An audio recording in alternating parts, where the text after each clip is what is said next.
So I think like my question is like, do you think AI is going to replace engineers? If I were to extrapolate this out, I would have to say probably some, right? There's just some engineers are going to be replaced. But maybe taking a step backwards on the efficiency thing, it makes us more efficient, so it should make a person more efficient. Olá, meu nome é Diego e você está no Tecnoceno, onde a gente discute tecnologia e seu impacto transformador no mundo. Temos hoje como convidado Piyush Mangalick. Ele foi vice-presidente da Meta, a empresa por trás de Facebook, Instagram e WhatsApp. E a gente vai conversar sobre inteligência artificial, o futuro da internet livre, a gente vai falar sobre o bloqueio do X no Brasil e até sobre carreira em tecnologia. A entrevista vai estar em inglês, porém teremos legenda durante todo o vídeo. Se você é novo aqui, não se esquece de se inscrever, dar o joinha e espero que vocês gostem do vídeo.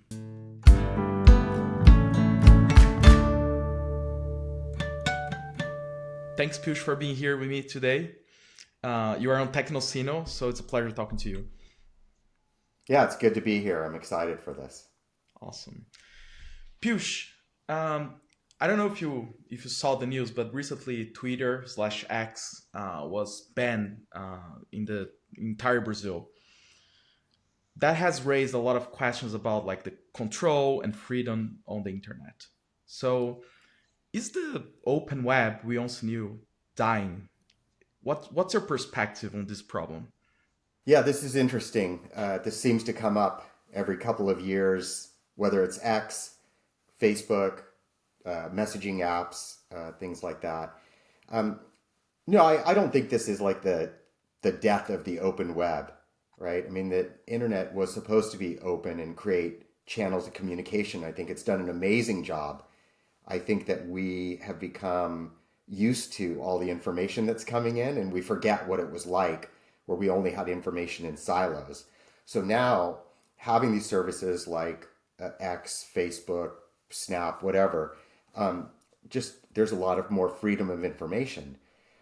I think when these things happen, though, where, in this case, Brazil has said that X is not abiding by their laws, and I don't know all the details, but I think they wanted a local representative there to be looking at misinformation, as well as maybe some fines that needed to be paid.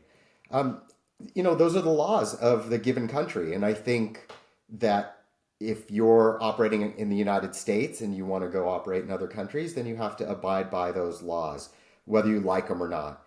And you have to find ways to change them, or the people in that country will demand change because they feel it's so important to get that information. In this case, I don't, again, know the details, but why didn't X put a representative there? Or why didn't they pay the fines? Maybe they don't agree with what the fines are. Maybe they feel like this is a way for some kind of a tax on them. Or maybe truly it is something about speech that's actually happening on the platform, and whether it's during election periods or against a politician or policies in a given country that the country doesn't like, they might pull something else out and say you didn't have a representative, it's a technicality, but we're going to shut you down. And in many ways, it shows the control, though, that many countries have in closing down the internet borders, right? Or these, firewalls that are in place that information can't get in. And I don't think many people realize when they think about the internet, they think it's everywhere because you can send a message to someone and everyone gets it. But it's actually not true. There's still control country by country. And we know there's some countries like, I think, North Korea and China. I think this has happened in Russia with obviously the conflict or the war in Ukraine, where certain information's been cut off. That information can be cut off. And when, those latter examples that I just mentioned, and this is biased of me living in the United States and probably some of the nationalism and propaganda and our democracy here, which is very open, in my opinion, when I compare it to others. Censoring of speech and information coming in is very dangerous. And when I look, and if I want to point the finger and say, Russia doesn't want any one of its citizens to know what's actually happening with the war in Ukraine, or China doesn't want, its citizens to know and they want a certain message to get out. Well, that's not good. I don't think anyone would disagree with that. In the case of Brazil, though, I mean, Brazil, from my experience, has been very welcoming to social media. In fact, I think it's been the most enthusiastic community when it came to WhatsApp and Facebook and Instagram usage. I mean, people love it and they really use it quite a bit. And even before that, I remember I was at Google at one time. I was working there, and Orkut was the big service, and the biggest users of Orkut was Brazil. So it's a shame that I think Brazilians can't use a service that they like. But there's a little bit of a tug of war going on between a company and a country.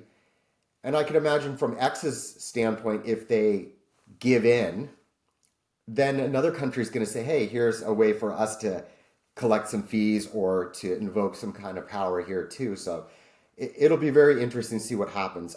I think one thing in this case, if I recall, this was set by your Supreme Court, right? Yeah, That made this decision. Is that was a right? Supreme Court decision. Yeah. Yeah. So, I don't know how everything works and, when the Supreme Court were elected, but it feels like it was a few years ago. And so it's not like this is a knee-jerk response. This is something that they've looked at and it seems to violate some policy, and therefore they've decided to close it down. Yeah. It's not shocking in some ways, though, when you look at some of the content that does fly around. And while these things are very open, and going back to the open web, you get the good and the bad. It's just that the good and the bad usually are amplified in some ways to get the most stories, and the middle, which is very useful to a lot of people, gets lost in that shuffle. And it's hard to figure out the good from the bad, right? And this is a signal to noise problem. And for an average citizen, or even let's call it above average citizen, someone who has a lot of time, maybe very highly educated in a very certain sector, where it's politics or tech or biology or chemistry, they might not ask the second question of, is that right, or something. And most people, because the world is moving so fast, need some source of information. It's just, what can you trust? I think that's going to be an ongoing problem, whether it's X or tomorrow some other service. So it'll be interesting to see what happens. It's going to be very interesting indeed. So I think one aspect of this problem that I wanted to discuss with you is the platforms. Like in the beginning of the web, we had like everyone could create a website and they would host their own information, and it has been increasingly being centralized into social media platforms and into bigger and bigger social media platforms that are all encompassing. And then when you have to block something, in case of Brazil, you block the entire social network. You throw a lot of good stuff with the bad stuff as well, right? Like when you do something like this. So do you think that decentralization that has happened is risking the like this potential for the internet to be an actual open space? Because as you say, you imagine the other countries might follow, and even in the US, there's a discussion whether TikTok should be allowed because of some of the content in the platform. So how do you balance these things? Centralization versus decentralization, right? Yeah.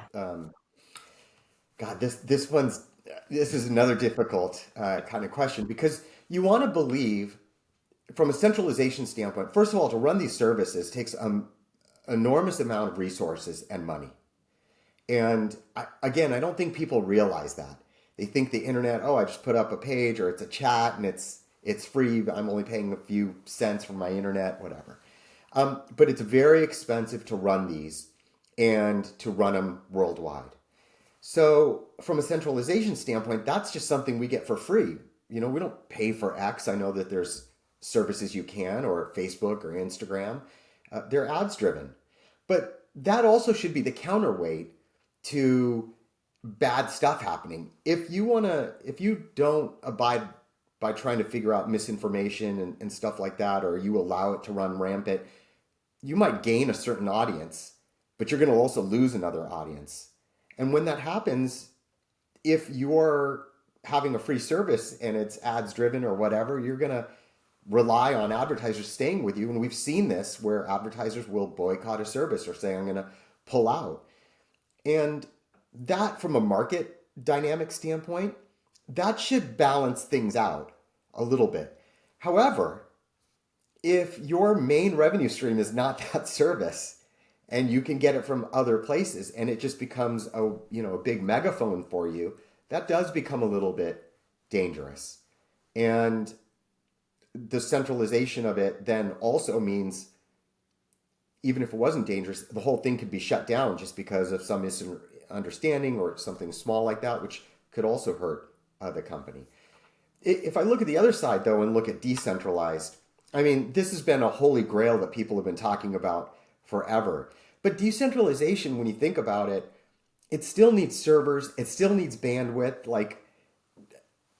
but they're maybe more open, or they're somehow self-funded. I think with what we've seen with the blockchain and crypto as a decentralized kind of finance mechanism or monetary mechanism has been incredible. But there are people that are funding these services that are doing, whatever you want to call it, proof of work, proof of stake, and it's getting more distributed and decentralized, which is a good thing. So if you shut down one thing, something else is going to take over. As far as I know, that blockchain, at least for Bitcoin, is pretty solid. Whoever, I can't remember the guy's name, I can't remember his name. I forgot as well, yeah.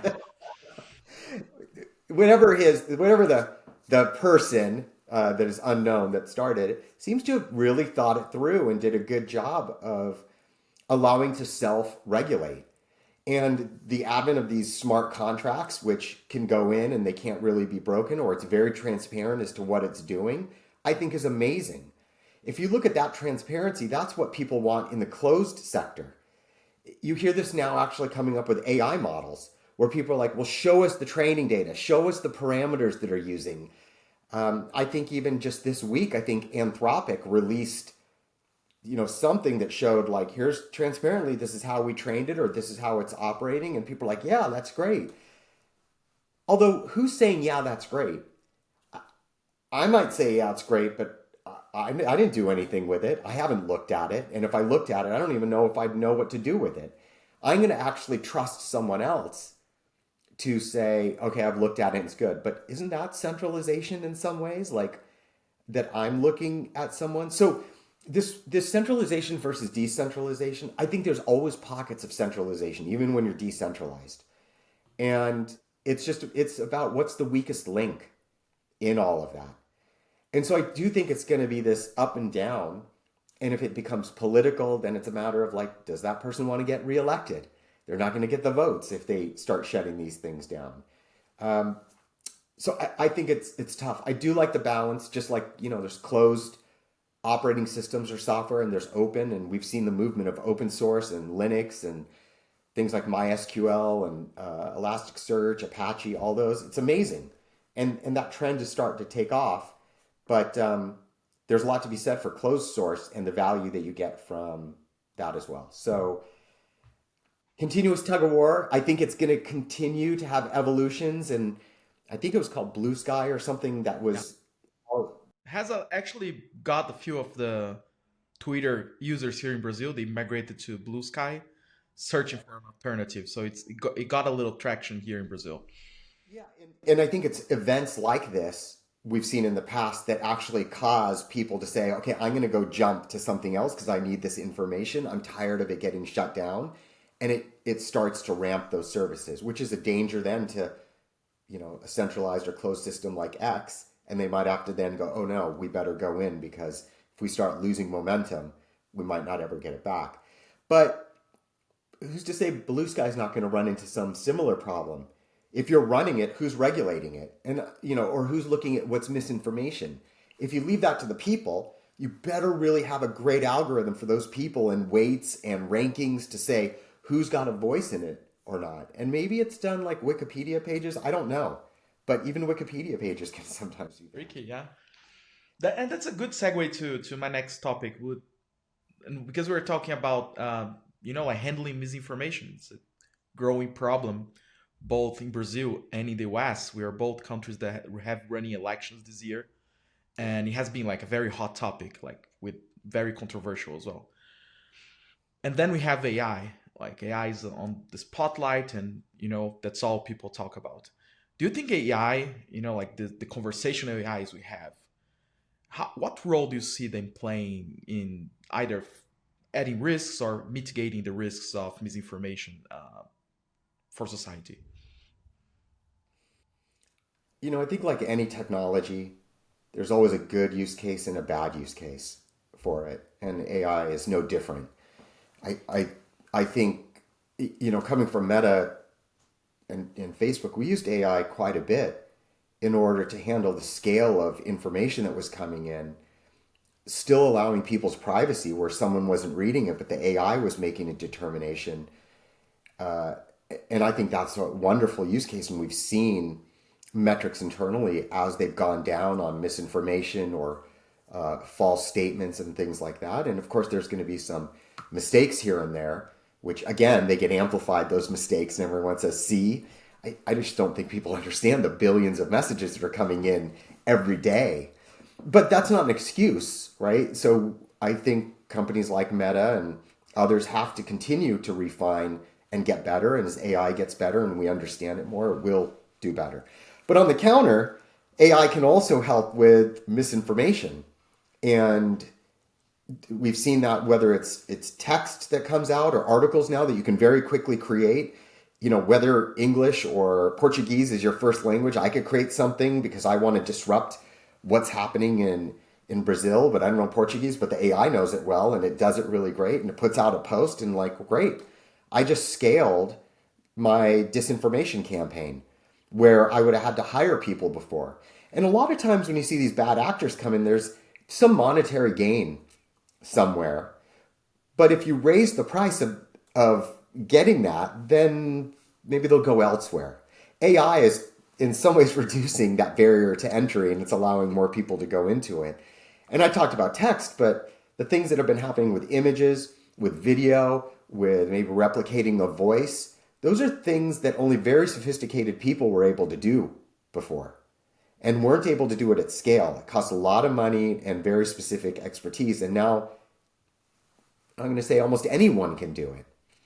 And now actually, this going back to centralization, if you go back to some of these services, which I would consider as centralized, they actually have guardrails in place so that you can't replicate certain people's voices. You can't mimic maybe a politician or an actor and something like that, which I think is the right move. But now if you talked about a decentralized way of doing this or, using an open model to do it, there's really no check on it. And so that's the bad of, open or decentralized. So, I was saying it's always a race. One side will get better at knocking down the bad, and then the bad will innovate to go up, and then the good will innovate. And I think we have to train people, us, to always be wary and never sit back and never just take what we're hearing for granted. We need to go and triangulate. You need to ask some questions, and you need to just think about what's going on. Don't just read the headlines. Don't just look at the picture of someone that's angry or happy and think that all things are good. Read, go into it, look at a few sources. I know it takes time, but it's better to do that than to backtrack after things have gone wrong. No, that's a great perspective, because I think one way people think about fighting misinformation or disinformation is to remove what's not true. Like you remove the information that is wrong. But as you say, like it's a race. Like you barely can catch up, to the people producing the information that is incorrect. So my question would be like, is AI able to help us, fight from the other side, which is providing more ways for people to get the right information? Since people will be interacting more with the systems and having conversations, and it's going to be integrated more and more to the daily lives of people. How is that going to play a role in giving them the perception of what's true or not? Yeah, I don't think I've seen a specific service that's using AI to help me maybe get the information I want better. But it does seem, I mean, all services have been using some kind of algorithm in the back to understand what your likes and dislikes are. And then it feeds you more of the content that you want, whether you chose it or it learns. AI can probably do that better because it can handle a lot more parameters and things that we didn't think were correlated. The AI ultimately figures out, oh, there's a correlation. Now that's great for us. And, you know, I use Google News. So I go to Google News and then there's a section it's called For You, and it kind of learns what you want, but it also learns what you want by my web traffic or the sites that I visit. And it kind of filters information in that. And if I read it, it probably says, oh, they like it. If I skip it, it won't give me something the next day because they want more people coming back. So AI, I think, is being used within existing services to try to give us what we want.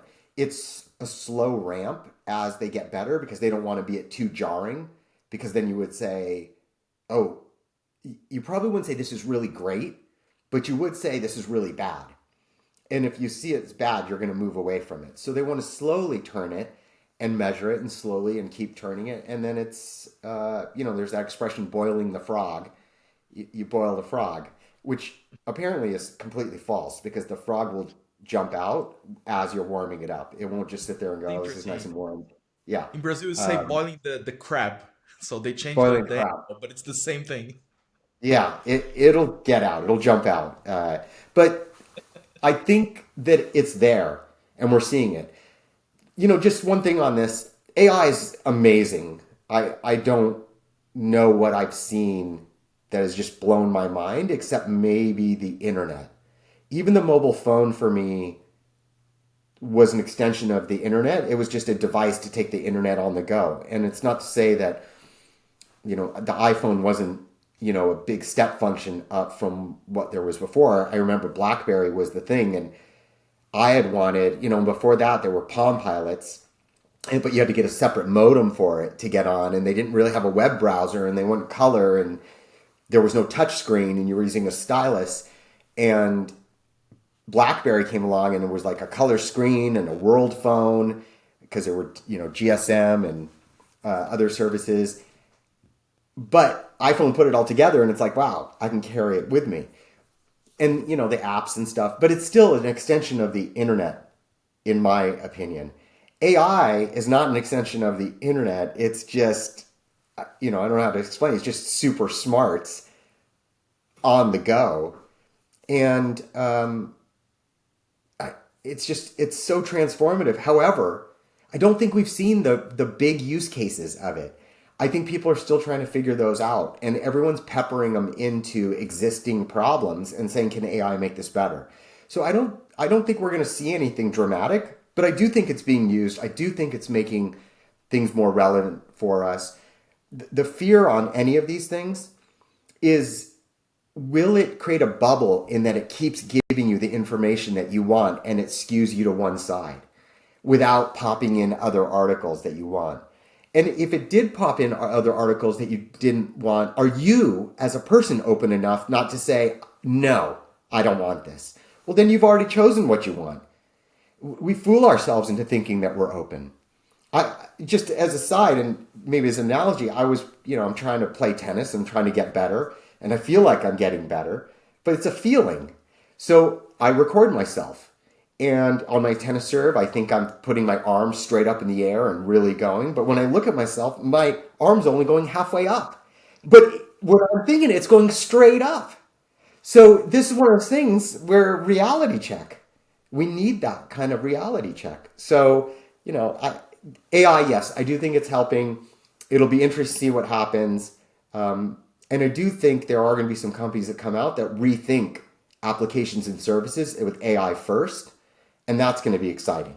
I think they're yet to come. Yeah, and I think that a lot of the people in the industry, they are, as you say, they are thinking of how to use on the existing use cases, but also they're looking at it as a great opportunity to reduce labor costs, right?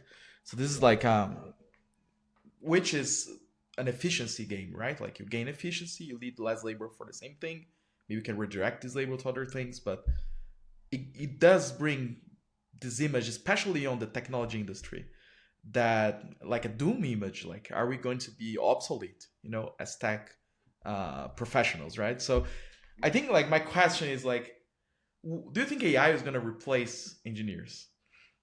If I were to extrapolate this out, I would have to say probably some, right? There's just some engineers are going to be replaced. But maybe taking a step backwards on the efficiency thing, it makes us more efficient, so it should make a person more efficient. So that means it should make me, allow me to have more output.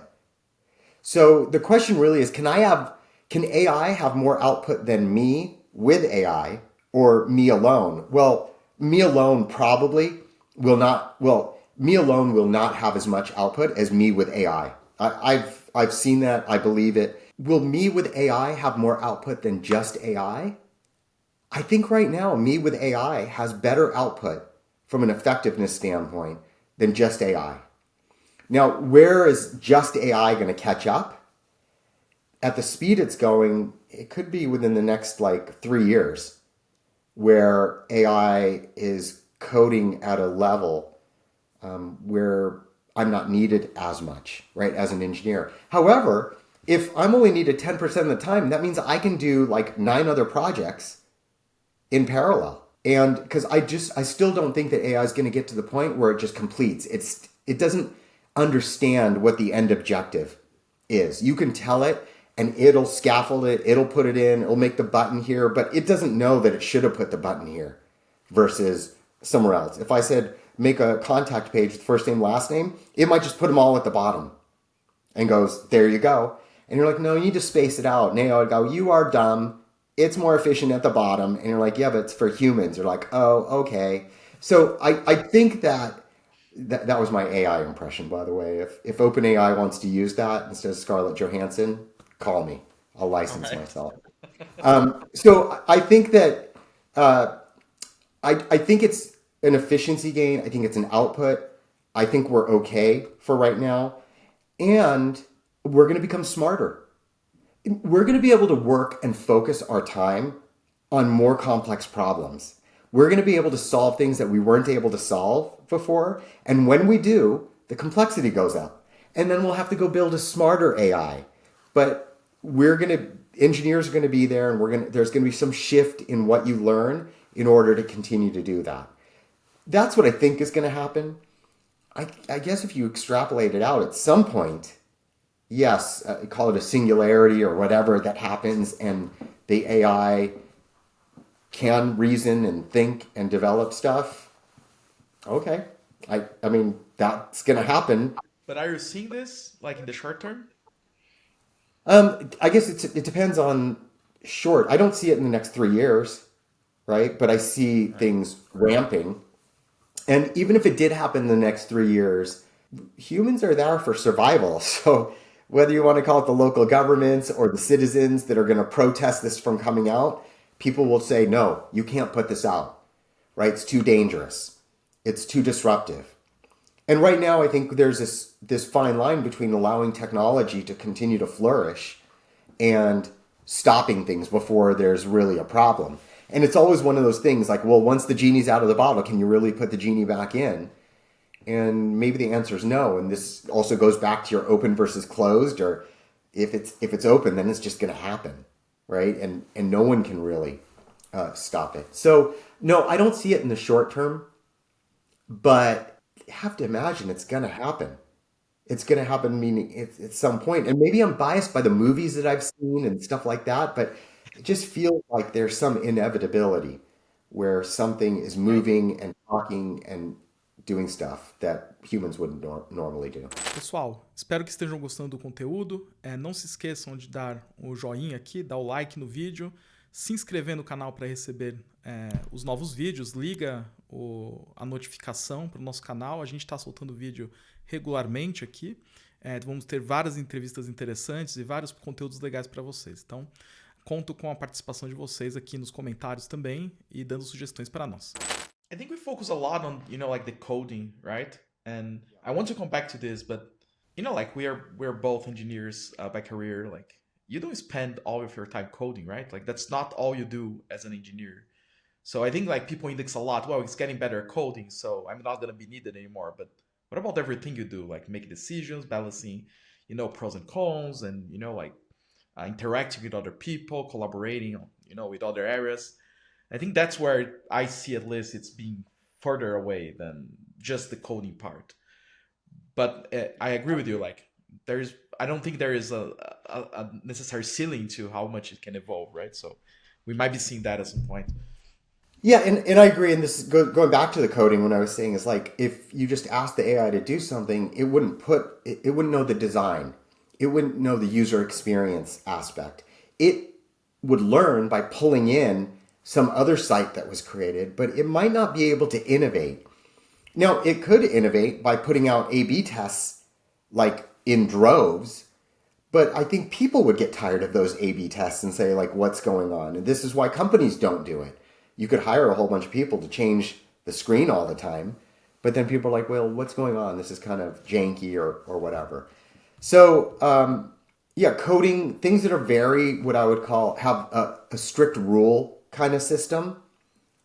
I think AI is going to do really well on those things. There's like more definitive answers, but that's only one aspect of building like a system or building an app, to your point. And those are things that it's just not going to get there. But there's all this talk about ChatGPT 5.0 or 5 coming out, and it's supposed to have some level of reasoning in it and have to understand what that reasoning is. Like, I still don't completely understand what that is, but I think we're just going to have to see what happens. But, in the future, like 10 years from now. We've been surprised before, right? Yeah. So yeah, I guess we'll see. I mean, like giving that perspective, like and looking at like the younger generation, like people that are interested in tech. What do you think about this recommendation that you see out there that learning how to code is going to be like a skill that is not going to be valued by the industry anymore? Like, would you tell your kids like you shouldn't learn how to code? And I know that's a concrete question for you because as I understand, your kids do code, right? Yeah. My daughter's a CS major and she's coding and she goes out to do, interviews and stuff like that. And some are for AI, some are not for AI. But it hasn't come up like that there's less jobs or less internships. I think people, at least in the US, are convoluting that with kind of our economic situation where, there's high inflation and so interest rates are high, so businesses aren't investing or maybe there's layoffs happening. I think it's a nice narrative to say, oh, well, that's all happening because AI is taking over, but that's not the reason.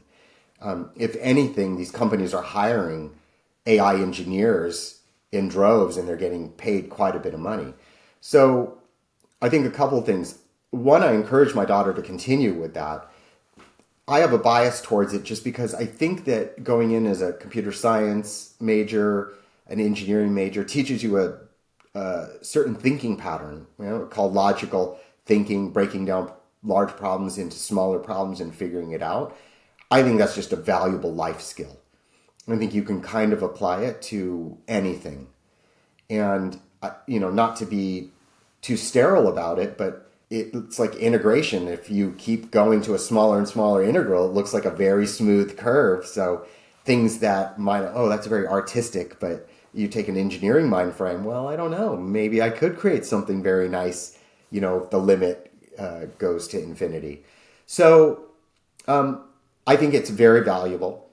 I do think that it is good, and I do tell her she should take some classes in like business and stuff just from a well-rounded standpoint, and this gives her some options on what might be out there. And I think the generation that's coming up, they might have to be on their toes a little bit on being able to more quickly change roles than maybe we have had to.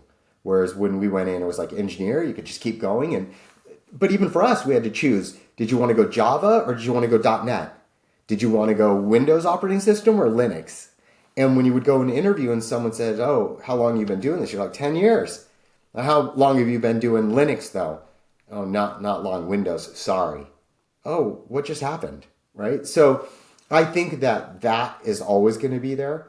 But going in, learning to think is going to be imperative because it'll allow us to go into, like I said before, more complex problems, how to break them apart, and then how to tackle them. Even if you were using AI is not at the level, I don't think, that you can just give it everything and it's going to break it apart. In fact, that's a lot of what I think prompt engineering is. It's, they're not saying it, but you're taking a bigger problem and you're breaking up in smaller prompts so that you get discrete information and then you stitch it all together. It's like a huge map reduce that's happening.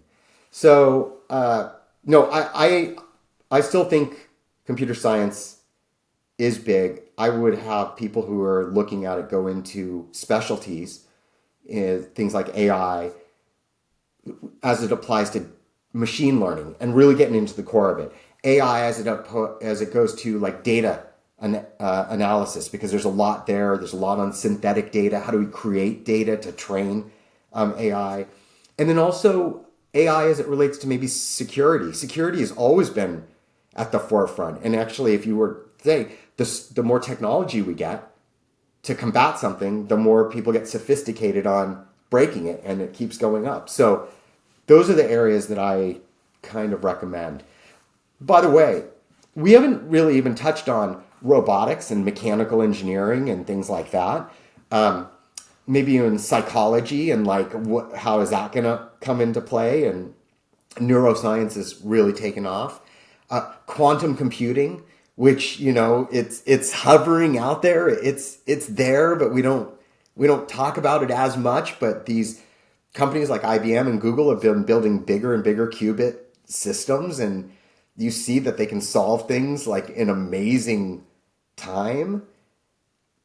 Those are areas also that I think we're going to need really smart people on. And that's not to say we don't need economists and artists and business people, right?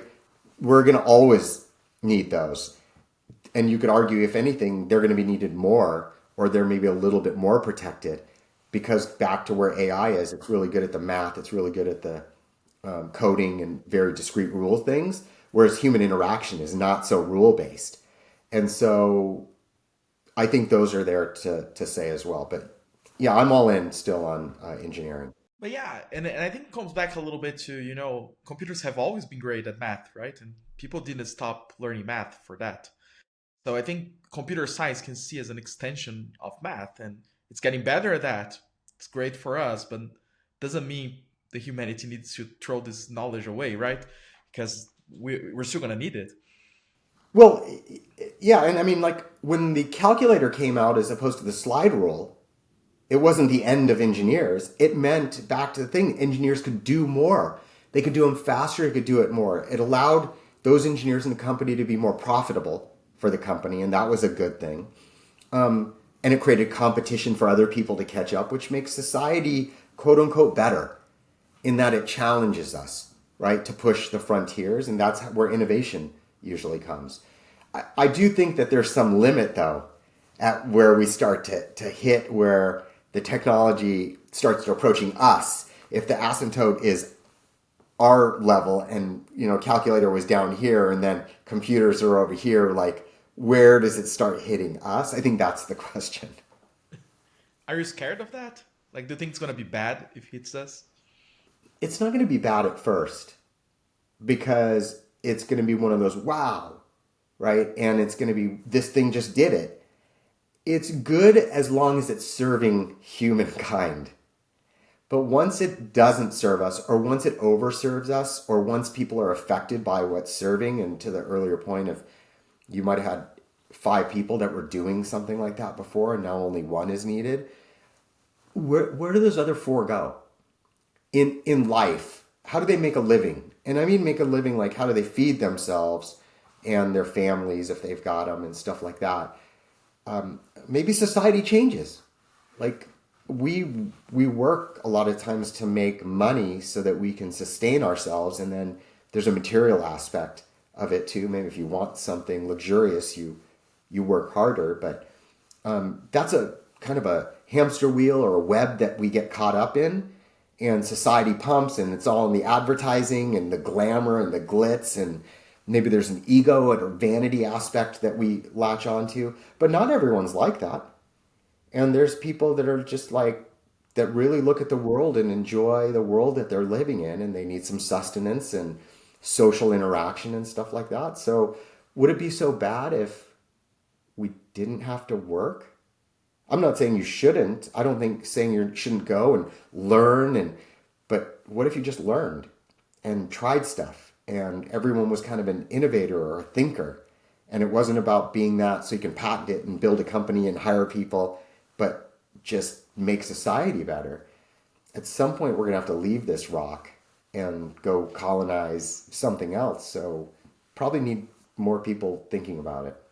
Now that I think that's a great perspective, and I share the optimism on this.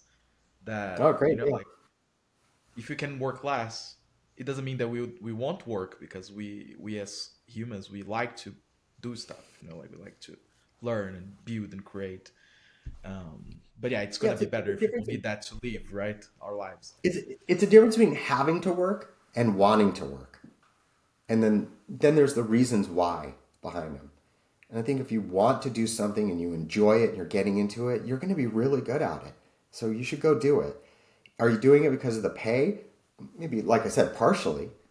But if you're doing it to just like do it and you can't be stopped by any problem, and it's a puzzle and you're thinking about it. I mean, it's a joy like almost no other. And then if you can do something that's going to affect society and the world and almost 8 billion people or whatever, like, wow, that's pretty cool. Maybe the vanity kicks in and you'll be written in the history books. Maybe you won't. But maybe you're like, oh, what was my purpose? Well, I learned, I did these things, and I worked on the same problem for 30 years. And then I had a breakthrough, and it was awesome. Or maybe I worked on it for 40 years and I didn't have a breakthrough. But man, it was fun because every day I got up and I challenged and I was closer and I pushed the limits and I had social interactions and camaraderie and I got to eat. So Yeah, that's that's an all. important part as well.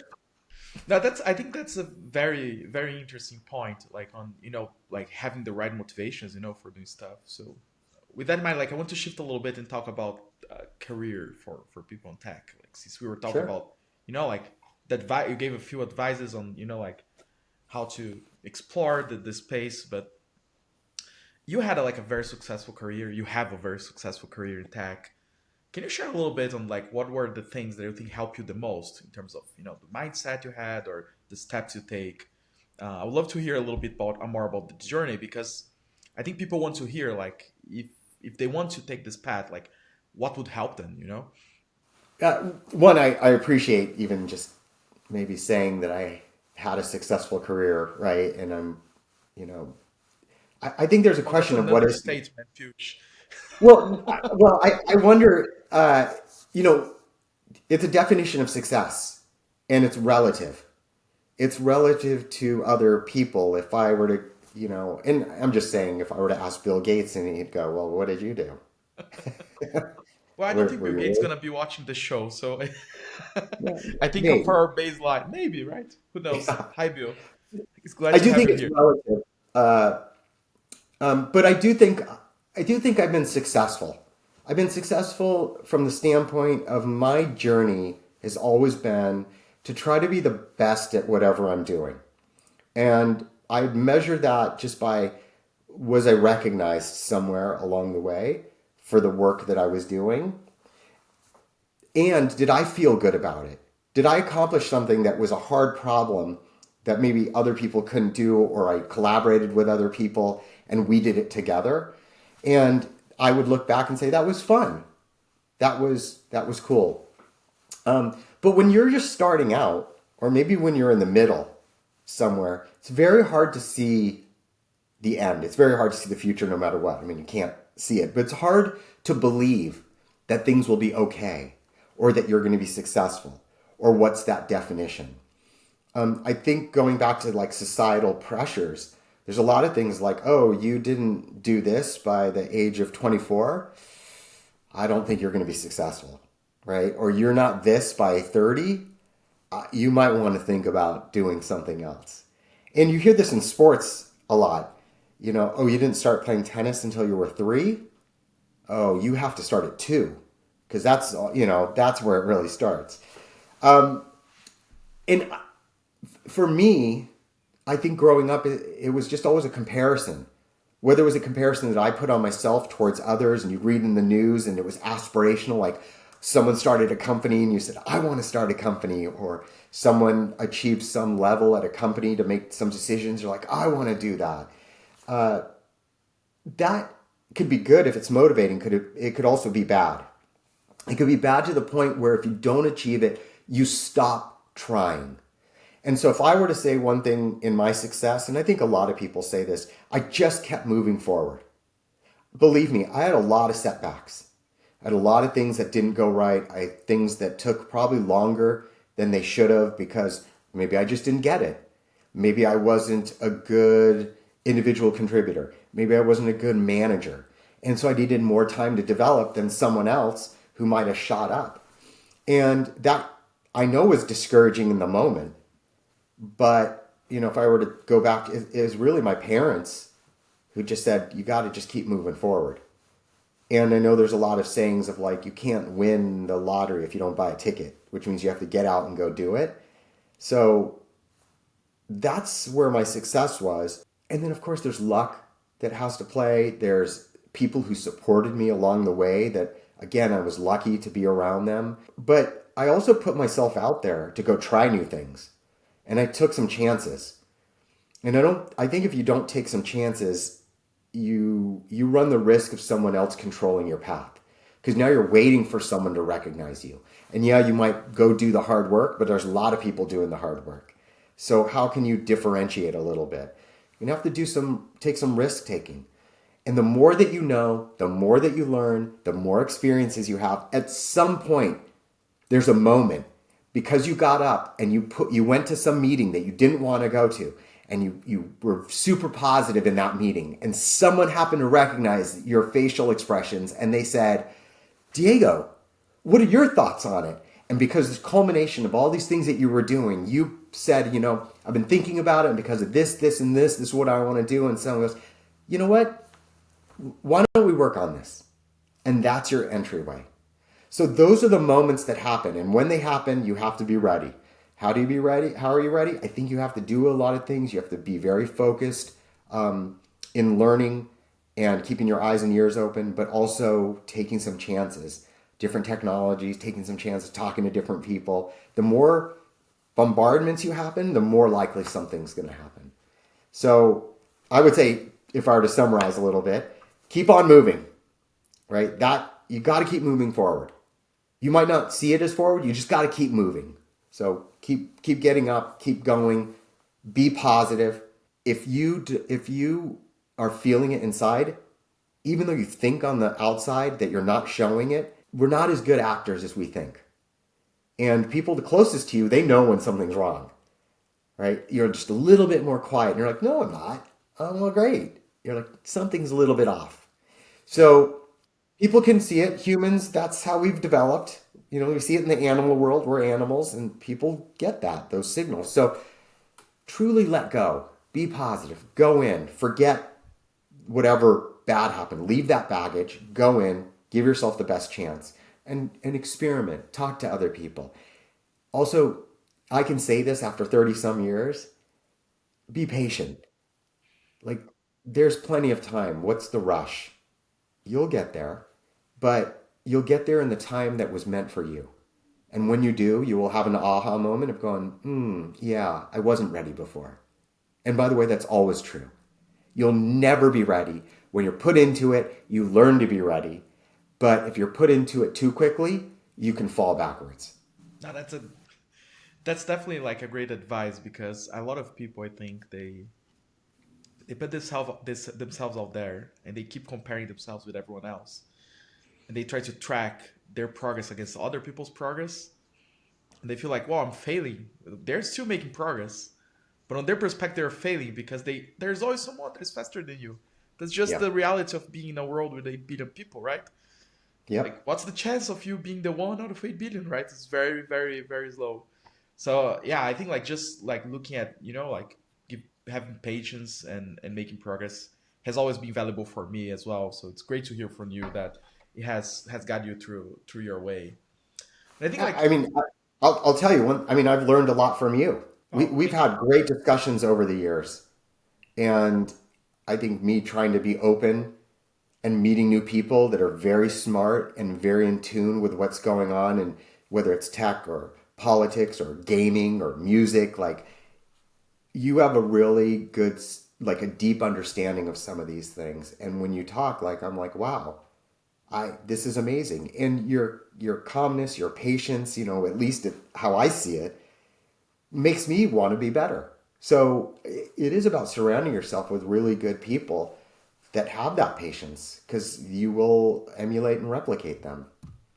Oh, I So know. I I don't. thank you It's for it's that. great to hear that because I don't actually see me as a patient person. So I'm gonna reflect on that. That's a very very interesting observation.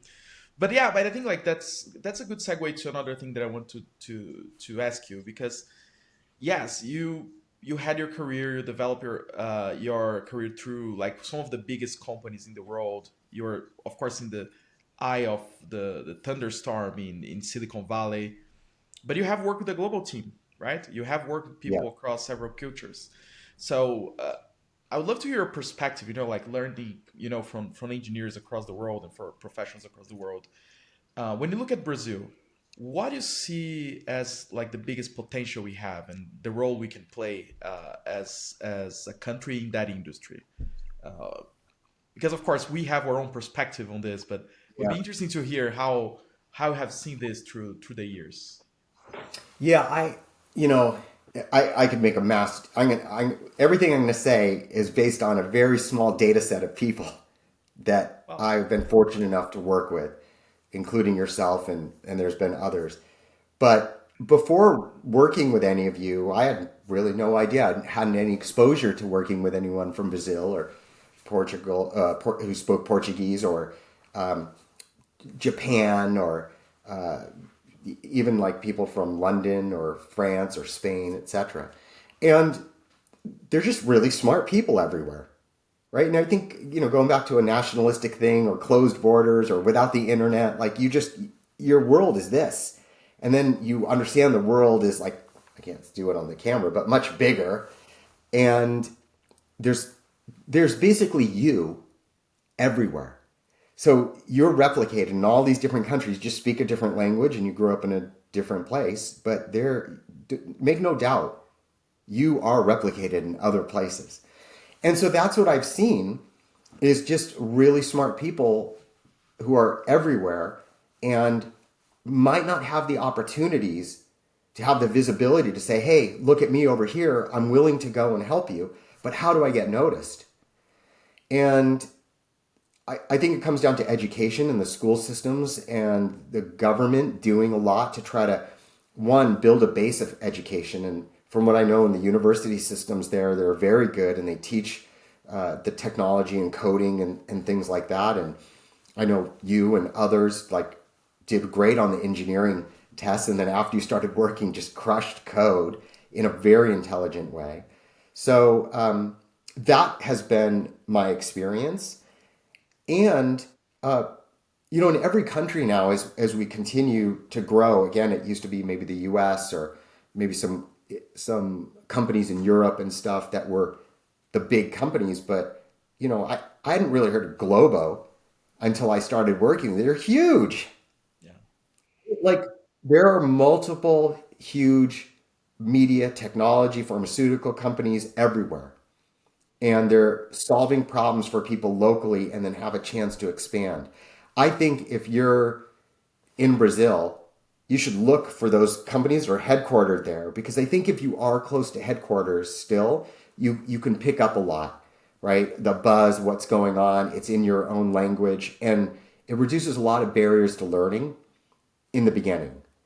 As you're more in your career, like mid-career, and those things like are more natural to you, I think you can start venture out and say, how do I work for a company where my native language is not their native language and you have to learn it? Well, that's difficult. But if you have the base of business and tech, you can overcome that.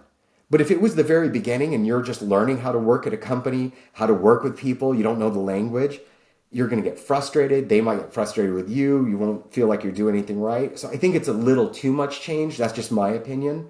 And that might be me. But I think that you should look for companies in your own country, in your own town, city, or at least where you speak the language, so communicate.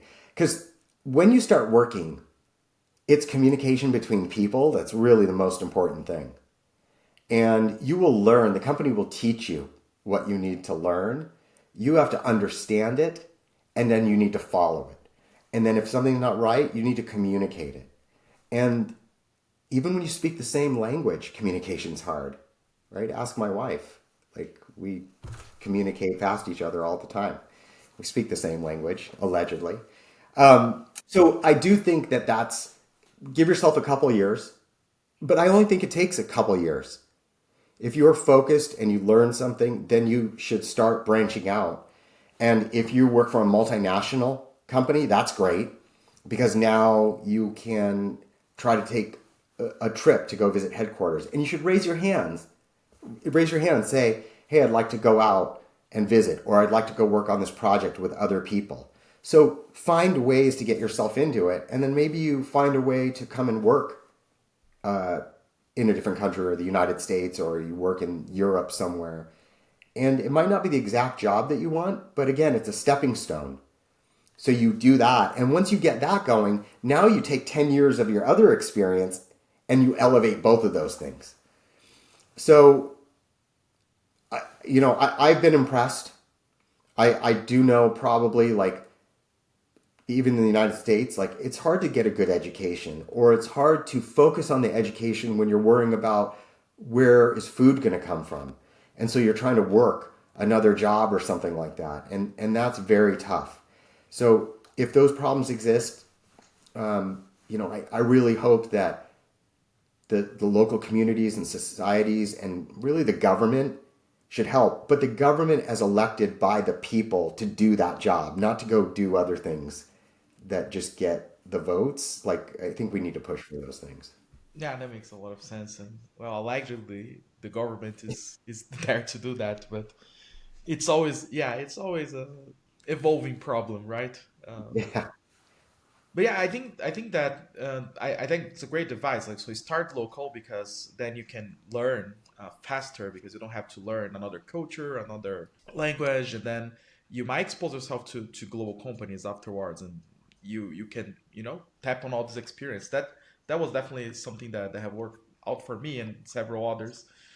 I think like, I think people also want to look at Brazil also, instead of me going to the US to work for a global company, making Brazilian companies global, right? So Yeah. in that sense, like, I'm taking the focus more from the career, but looking more at the industry, right?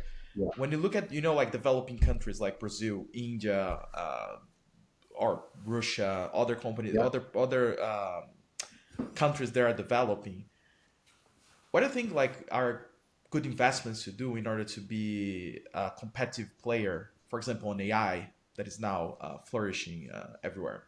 I mean, God, this entails so much, and it comes back to maybe government. You have to have the information to learn, right? So just call it internet access. People need to have internet access in some kind of computer so they can watch videos, because now a lot of the stuff is online. You can learn, but you need the internet access, and it can't be prohibitively expensive, right? So that's one type of thing. I think the second thing as it gets into AI, though, is you need compute time, right? Especially for some of the AI stuff. And I have seen, like, in the United States, there's various movements to try to get funding, both from the private and the public sectors, or in combination through matching or whatever, where they give that money back to the university system. So students at the university system now have compute time to go work on AI, or have data sets that they didn't have before, so that they can actually work on these things and learn them. I think those are the things that have to become available. If I were to take AI out of it, it really was about internet access and having a device, whether it's a computer, and I forgot that there was one laptop per child per initiative. Yeah, I think there it was was this initiative, yes. Yeah. Great initiative. Give people laptops, have internet access. And now all of a sudden they have the ability to learn. It's like giving them a book, right? And you've heard these stories about people who've just gotten a book and looked through it, and then all of a sudden they knew how to do stuff, and maybe they didn't have electricity or running water or whatever, but they figured it out because, yeah, they're human. They've got a brain, and once filled with stuff without distraction, they can do stuff. And that's great for us as a society. So I do think that that's one thing that has to be done. Now, the hard part of that, I think just from a human standpoint, societal, it has to be cool. There has to be something that motivates you to go do it. And you need to be able to point to someone and say, they did it, I can do it. So you need to have some national icons that shown it. And I don't mean like, I referred to Bill Gates, like at that level, but at various levels. Someone who just came out of your high school that did it. Someone came out of your college and just got into some company. You have to know that it can be done. By the way, it can be done because someone's done it. You just don't know that person. So one thing I would say for anyone listening is believe that there's someone who's done it. Believe that there's someone who had the capabilities that you have, or maybe even less, and they did it. Therefore, you should be able to do it. So don't wait to find that person. You'll find them. You'll see them. But they're out there. They've done it. Put that aside and just go do it. Just keep on doing it. But that's where I think then you have to find these like-minded people because there's only so much that you can do in isolation. Call it willpower, motivation, determination. Everyone gets a little bit down and you need someone there to pick you up and keep you going. You need a paired programmer, a workout buddy, a business colleague. And so I think if the schools can create these communities or the local venture community can bring people together, or people like yourselves can bring people together, maybe even through this program where people are chatting and they're starting to connect and going off and having other chats about stuff. That's how stuff starts. That's what keeps you going. Because sometimes we work a little bit harder for someone else than we do for ourselves. And we want to kind of show that we're good. So we're like, oh, I'm going to do this. And they're like, well, that's really great. Look what I did. And you're like, well, that's really great. So, I didn't touch on it too much because I think that we have the fundamental thing is you need some kind of a device, computer, phone, ideally a computer, a bigger screen, and internet access. And once you have that, you should be able to code. You should be able to get the documentation. You should be able to get examples and video to be able to learn stuff. And only at the very pinnacle of maybe quantum or robotics or AI are you not going to be able to do something. But you know what? That's going to challenge you to innovate. It's going to challenge you to go really deep down into AI, which you can read about, and go, you know what? I'm going to make a different inference engine that can figure these things out with 1/100th of the data. Boom. You just did it. Necessity is the mother of invention. Like, you just got it. So don't worry about constraints. Constraints might make you better. And the way you put this is interesting because the barrier to entry is super low, right? Have a computer these days, right? Even like you might not even need a degree or anything. Like you're able to access. I think what concerns people a little bit is, yes, we can innovate here, but the industry is full of these strong monopolies, right? That are economically very powerful, right? And I think there is like always, especially in tech, there is always a little bit of this spark, this dream of, if I'm smart enough, I can outcompete everyone, Mm-hmm. You hear like a lot of these companies started like very small and they beat like the giants.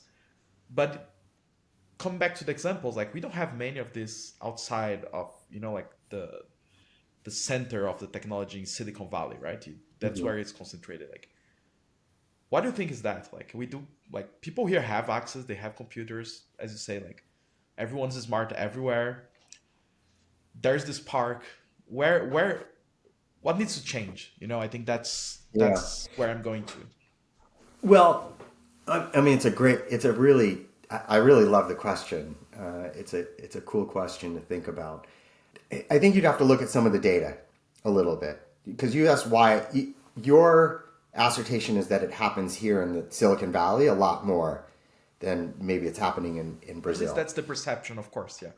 Okay, so that's it. It's the perception. The perception for me, remember, is I was I was putting my arm straight up when I was serving, when actually it was just like this. How did I mistake this for this? Maybe it is on a percentage basis happening equal. Because from a volume standpoint, I think there are more people that are working on tech in Silicon Valley because all these companies are here and people are thinking about it, talking about it. But so on a volume standpoint, the percentage could be lower, but we could be producing more outputs, and therefore the perception is more is happening here. But also because so many people are talking about it, everyone else gets into it. And then everyone else says, well, they're talking about it, I should talk about it. And this is that paired programming, that motivation that I talked about. There's a buzz here. I for a while, I was working at Intel out in Sacramento, California, which is about maybe 2 hours outside of San Francisco. And the internet was really taking off. And yes, I'm old. But the internet was just starting to take off. And I said, well, I was trying to do an internet kind of company. I was building some auction software and e-commerce. And this is like 1997. And I was all alone. There was hardly anyone that was doing it in at least where I was living and working. And I would talk to people about it, going, oh my God, this is so cool what you can do. And they're like, I never heard of that. So I was educating them on what I had heard, but I wasn't getting any reciprocation and I didn't really feel anything.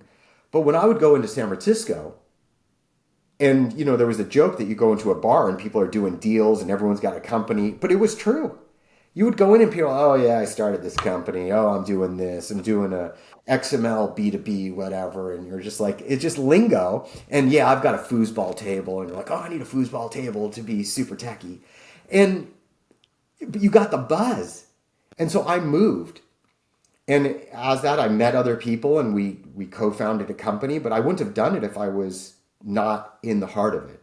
So you've got to find those people. And together, you're taking a scary step forward, but you're doing it together. And so that's, I think, what people need. Now, the other ingredient here is financing and money. So even though the barriers are cheap and you can get cloud computing and you can put it up, and I think it's amazing. When I had my first startup, I was in a data center like with wires. I was like C-3PO in the Falcon after it got shot, and I was like covered in wires. Like it was a mess. But and just as a side story, one of the data centers we had moved to, and this is, I can't remember the year, 2005 maybe, 4 or 5. I go in, there was just us, and we had some shared cabinet space, and the rest of the data center was empty. And I came back like 6 months later, and then I see there's all these servers, and two guys are like plugging in more servers. And I always wanted to have a lot of servers with a lot of lights on them, and we had a few, but. And they all were the same too. I just bought anything that I could get and shoved it in and put an operating system on it. And I asked the guy, I'm like, oh, what's this company that you have, like, you know, that you got all these servers? Oh, it's called Facebook. And I was like, oh, Facebook. Okay, I think I heard of it. I don't know. I went and looked at it and I was like, oh yeah, this is that company, Facebook.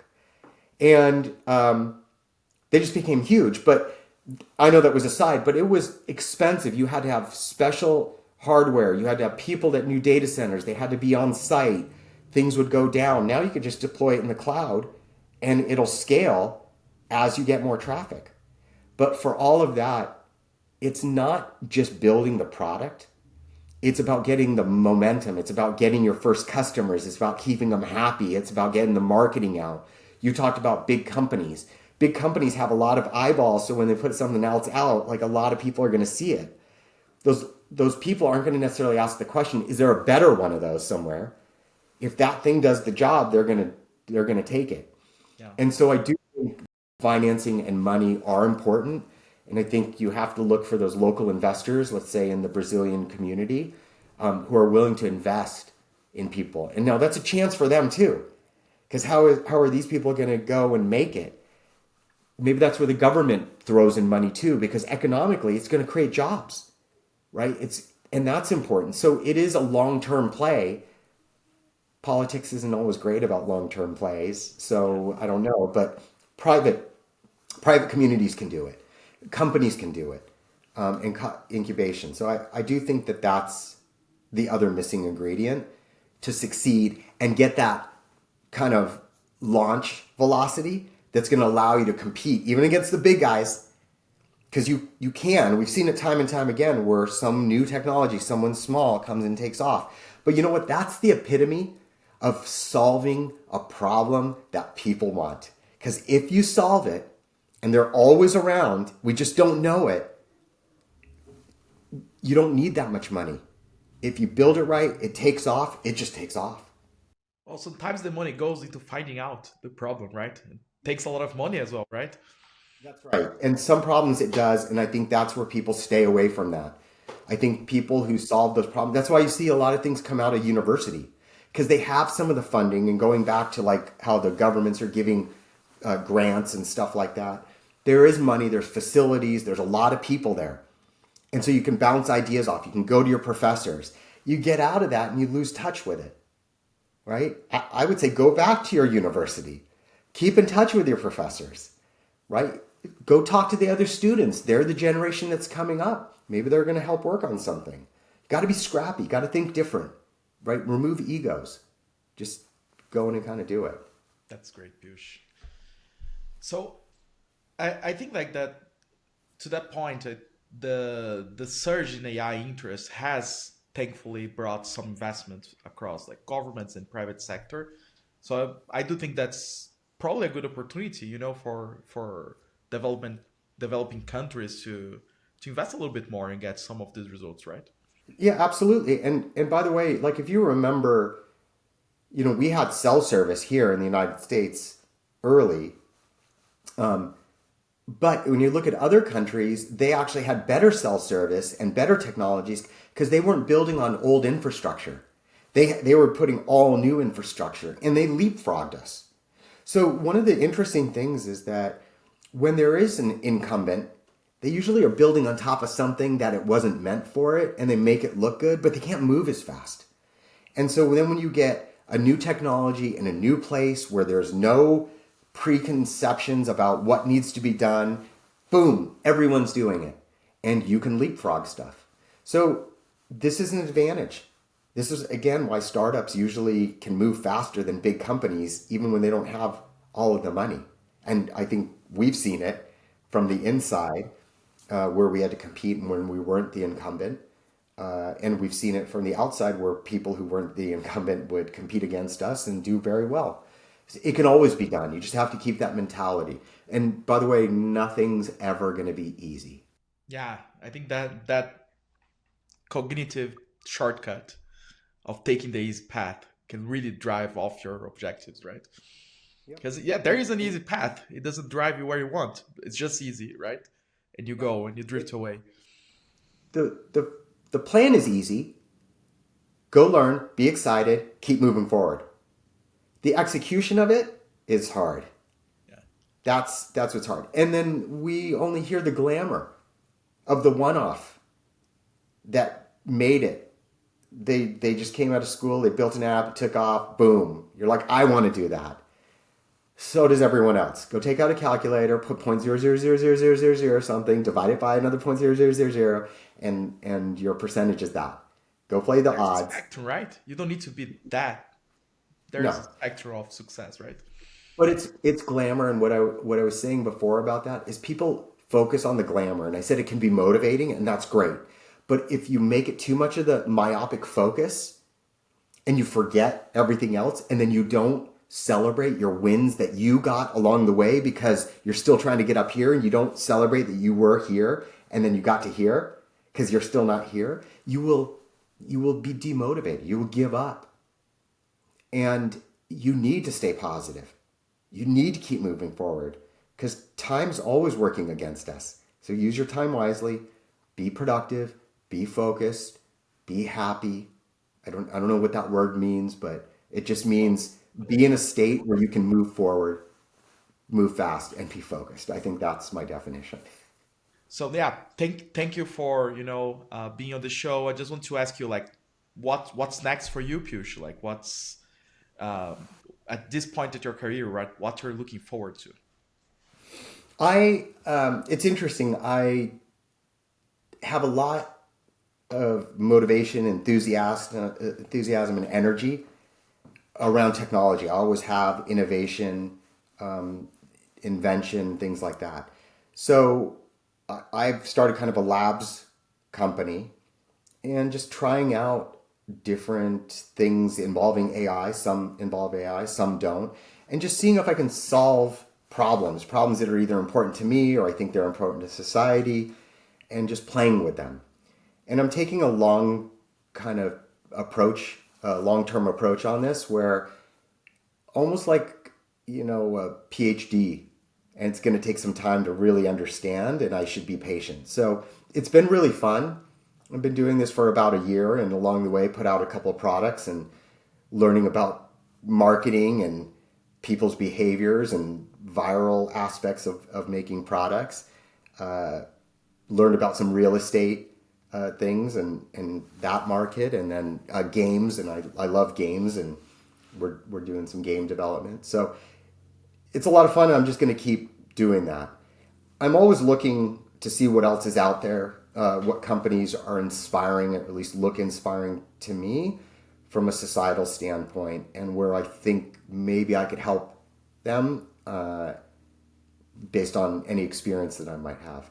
So it's between those, and there's a lot of really cool stuff out there, but nothing's pulling me away right now from kind of what I'm doing.